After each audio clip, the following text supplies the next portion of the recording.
liftoff and the clock has started. Yes, sir. Reading you loud and clear. Roger, roll, Discovery. Discovery, roger, go from Hello world and welcome to the August 28, 2019 edition of Space News. This is Peter Aylward and tonight I have Tina Stagg and Michael Abdil here. We're all from the Space Association of Australia. And we're going to kick off with some Australian space news, which we always love talking about. So Australia signals its intention to work with Europe on future space missions. The Australian Space Agency has signed a joint statement of intent with the European Space Agency, which will pave the way for greater Australian involvement in future European space missions. The statement outlines an intention to explore deeper cooperation and identify projects in a range of areas, including deep space communication, navigation, remote asset management, data analytics, and mission support. Australia has maintained a long-running involvement with the European Space Agency. Under the existing agreement, Australia hosts the ESA Deep Space Tracking Station at New Norcia in Western Australia, operated by the CSIRO, and a third antenna is set to be constructed on the site. CSIRO works closely with the ESA on space science missions, and Australia also has strong links with Europe on Earth observation. The statement of intent sets the groundwork for more formal cooperation through a framework agreement subject to ESA Council endorsement later in the year. Australian involvement with Europe on space dates back to the 60s, when the European Launcher Development Organisation, or ELDO, launched a large number of rockets from Woomera. In 1975, ELDO merged with the European Space Research Organisation to form the ESA. Australia, an associate member of ELDO, declined an invitation to join ESA at that time and on several occasions since. More Australian news. Samples Japanese spacecraft Hayabusa 2 collected from the asteroid Ryugu will land in Australia. The Australian Space Agency said last week the government was in discussions with the Japanese Space Agency JAXA to coordinate the arrival of Hayabusa 2 sample canister in December 2020, including licensing requirements for the spacecraft's landing. JAXA's Hayabusa spacecraft, which returned samples from another asteroid, Itokawa, landed in Australia in 2010. And away from Australia, but not that far, over New Zealand, Rocket Lab launched 4 small sats on its latest Electron mission last week. The Electron lifted off from the company's New Zealand launch site last Monday, 3 days after high winds scrubbed a previous launch attempt. The rocket carried to orbit the Global 4 imaging smallsat for Black Sky, 2 6U CubeSats for the US Space Command, called Pearl White, and a 6U CubeSat for French company Unseen Labs, that is the beginning of a maritime surveillance constellation. The launch also carried a recorder on the rocket's first stage to collect data during the stage's re-entry as part of the company's launch reusability efforts. And over to you, Tina. Thanks, Peter, and good evening, space fans. In US space policy news, Vice President Mike Pence told the National Space Council meeting last week that NASA's exploration efforts were on track. Pence made no major civil space policy announcements, instead reviewing NASA's progress. There was, though, a greater emphasis on a Moon to Mars vision with a long-term goal of sending humans to Mars. The meeting also discussed commercial regulatory reform, with a final rule for the revised commercial remote sensing regulations expected to be completed by the end of October. But the Council's recommendations highlighted technical and managerial issues with NASA's exploration plans. The recommendations, swiftly approved without discussion by the Council at the end of the 2-hour meeting, included one where NASA would have to provide, quote, a plan to stabilise the Space Launch System and Orion programs, unquote, by the next Council meeting. Other recommendations will examine workforce and acquisition measures that could support NASA's effort. Several other recommendations touched on commercial space issues, including the oversight of non-traditional activities not currently regulated by federal agencies. Meanwhile, NASA Administrator Jim Bridenstine says it may still be several weeks before he selects a new leader for its human spaceflight division. Bridenstine said a nationwide search for a new Associate Administrator for Human Exploration and Operations remained in progress, and the agency had not even begun to narrow the field. Turning to NASA's Space Launch System program, companies working on the SLS now expect the vehicle to make its first flight in early 2021. At a conference last Monday, executives with contractors working on the rocket said the SLS core stage, being completed now, would probably undergo a green run static fire test in the second or third quarter of 2020, arriving at the Kennedy Space Centre late next year for launch preparations. That would push out the Artemis 1 launch date to most likely early in 2021, one executive said. NASA hasn't formally updated the schedule for the mission since replacing two top officials in its exploration program last month. And to NASA's Lunar Gateway program, NASA has released a request for proposals for cargo delivery services for the Gateway.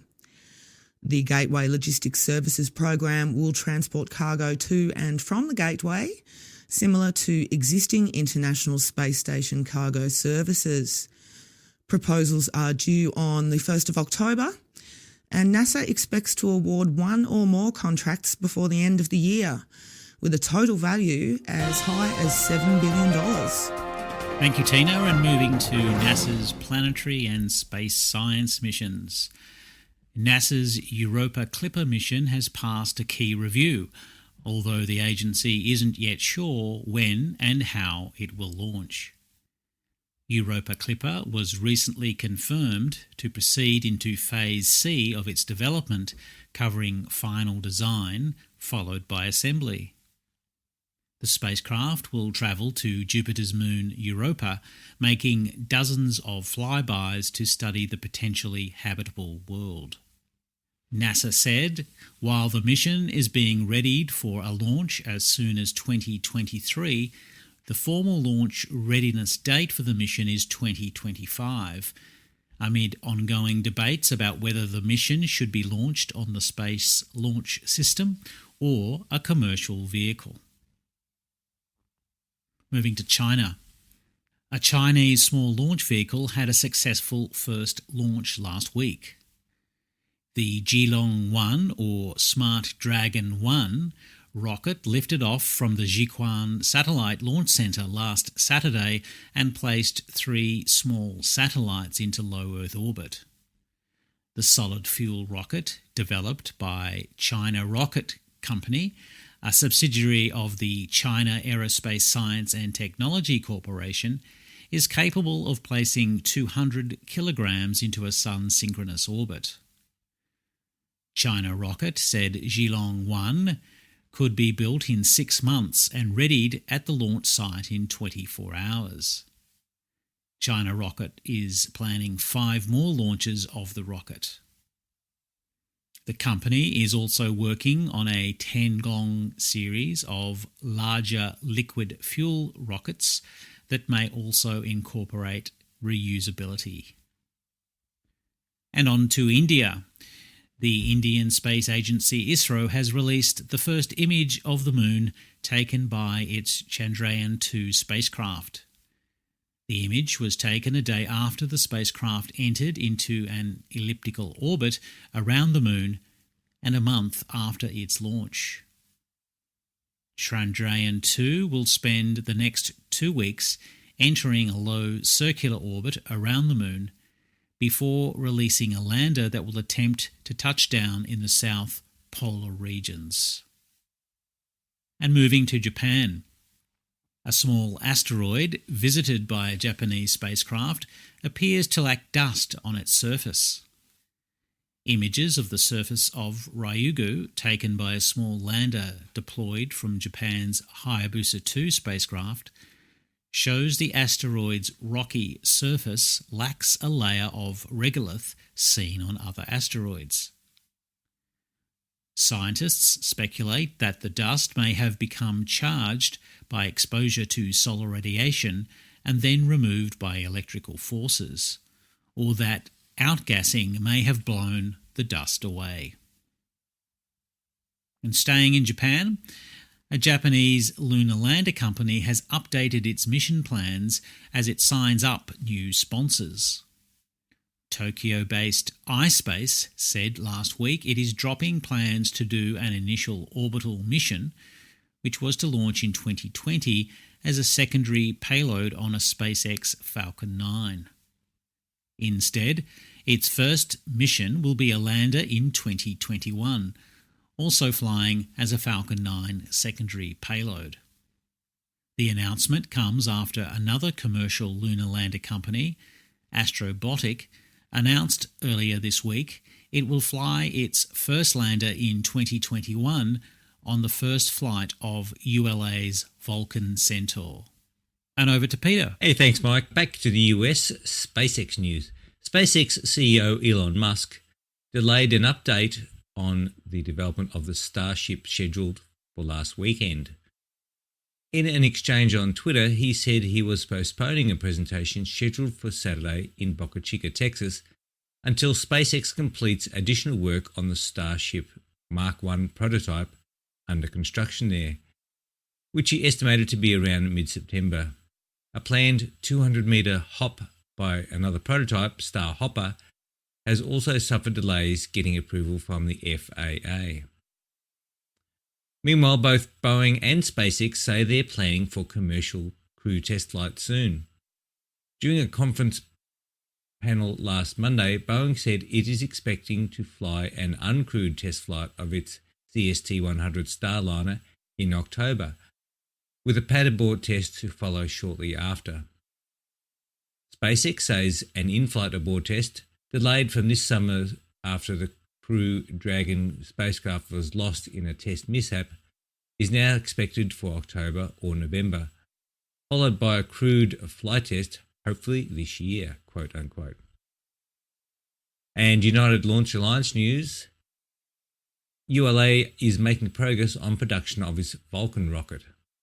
A structural test article of the first stage of the Vulcan Centaur rocket will roll out of ULA's factory in Alabama early next month for testing nearby. While work continues at the factory on Atlas and Delta rockets, robotic assembly lines and manufacturing tool upgrades are being introduced at the factory in preparation for the transition to Vulcan production. By next year, the company expects to shift to recurring production of the Vulcan with its first launch in 2021. And with news on Northrop Grumman, NASA has signed a long-anticipated agreement with Northrop Grumman, giving the company access to the Kennedy Space Centre's vehicle assembly building. Northrop will lease a bay in the VAB for the assembly of its Omega A rocket that the company has proposed developing for the US Air Force.